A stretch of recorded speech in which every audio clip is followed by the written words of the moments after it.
நான் என்ன சொல்றேன், ஏதா இருந்தாலும் ஆண்டவரை நம்பி வந்து நம்ம எல்லாத்துலயும் அந்த மாதிரி ஒரு ஒரு எண்ணங்கள் நமக்குள்ள இருக்கக்கூடாது. எப்படியாச்சும் இல்ல இல்ல இல்ல இல்ல நம்ம நம்ம போய் நம்ம கைடன்ஸ் கண்டிப்பா கேட்கணும். கைடன்ஸ் இல்லாம நம்ம வாழவே முடியாது. கைடன்ஸ் அதனாலதான் அந்த சீஷர்கள் பாத்தீங்கன்னாக்கா இயேசு பின்னாடியே போயிட்டே இருந்தாங்க. போய்கிட்டே இருந்தாங்க. எல்லாத்துக்கும் கேட்டுக்கிட்டே இருந்தாங்க. ஆண்டவர் காலெல்லாம் கழுவிட்டு வரும்போது, ஆண்டவரே என் கைய கூட நீங்க கழுவுங்கன்னு சொல்லிட்டு, இப்ப இவரு சொல்லுவாரு, பேதுரு சொல்லுவாரு பார்த்தீங்களா? ஏன்னா, அந்த மாதிரி பயங்கரமான ஒரு கைடன்ஸ்ல இருந்துகிட்டே இருந்தாங்க. பிரியமானவர்களே, இந்த இடத்துல கைடன்ஸ் இல்லனாக்கா, கண்டிப்பாக நமக்கு வழி விலகி போகிற நேரங்கள் உண்டு. சரி, இந்த வார்த்தைக்கு வரலாம். உன் வழியை கர்த்தருக்கு ஒப்புவித்து, அவர் மேல் நம்பிக்கையாயிரு. நம்மளுடைய வழிகள் என்னைக்குமே கர்த்தர் மேல ஒப்பு கொடுக்கணும். கர்த்தர் மேல வச்சிரணும். நம்ம கர்த்தர் மேல வைக்காம வருகிற பணத்து மேல, வருகிற பொண்ணு மேல, வருகிற பையன் மேல நம்மளுடைய நம்பிக்கைய வச்சுக்கிட்டு நம்ம ஒப்பு கொடுத்துட்டு போனா கர்த்தர் எப்படி அத நம்மளுக்கு ஆசீர்வாதமா மாத்துவாரு. அவர் மேல் நம்பிக்கையாயிரு.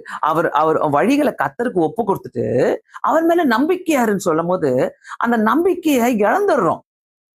சில நேரங்களில நம்ம வந்து நம்மளுடைய சொந்த நம்பிக்கையில வாழ்ந்துட்டு இருக்கிறோம். கர்த்தர் வந்து அவர் மேலதான் நம்பிக்கை இருக்கு. அவர் மேல் நம்பிக்கையாருன்றாரு. நம்ம அந்த அவரை எடுத்துடுறோம். நம்ம நம்மளுடைய எண்ணத்தின் மேல நம்பிக்கையா இருக்கிறோம். இன்னைக்கு எத்தனை பேருக்கு இது கண்டிப்பாக கர்த்தர் பேசிக் கொண்டிருக்கிறாருன்னு தெரியல. கர்த்தர் பேசிக் கொண்டிருக்கிறாருனாக்கா, நம்ம எங்கேயோ ஆண்டவரே நான் வழிவிட்டு விலகி போகக்கூடாது. நான் ஒப்பு கொடுக்கிறேன் என்ன. அதே மாதிரி நான் நம்பிக்கையா இருக்கணும். ஆண்டவர் மேல நம்பிக்கையா இருக்கணும். அவரே காரியத்தை வாய்க்க பண்ணுவார். வேற ஒண்ணும் இல்லைங்க. அவரே காரியத்தை வாய்க்க பண்ணுகிற தேவனா இருக்கிறார். வழிகாட்டுதல் ரொம்ப முக்கியம். நம்ம வழிகாட்டி ஜீவிக்கிற வாழ்க்கை வந்து நம்ம வழிகாட்ட முடியும், மற்றவங்களை வழி நடத்த முடியும்ன்றத நம்மளுக்கு அந்த கான்பிடன்ஸ் வேணும். ஏன்னா நான் என்னுடைய வாழ்க்கையில் நான் என்ன புரிஞ்சுக்கிட்டா, என்ன நானு ஆண்டவருக்கு ஒப்பு கொடுத்து ஆண்டவரே உம்முடைய சித்தத்தின்படி நான் செய்கிறேன் அப்படின்னு சொல்லும் போது கூட ஆண்டவர்ட்ட நான் சில நேரத்துல கேட்பேன், ஆண்டவரே நான் இது யாரையாட்டியும் இதுக்காக நான் சஜஷன் கேட்கணும், எனக்கு சொல்லுங்க ஆண்டவர். சொல்லுவேன், ஆண்டவர் ஆட்களை காட்டுவாரு.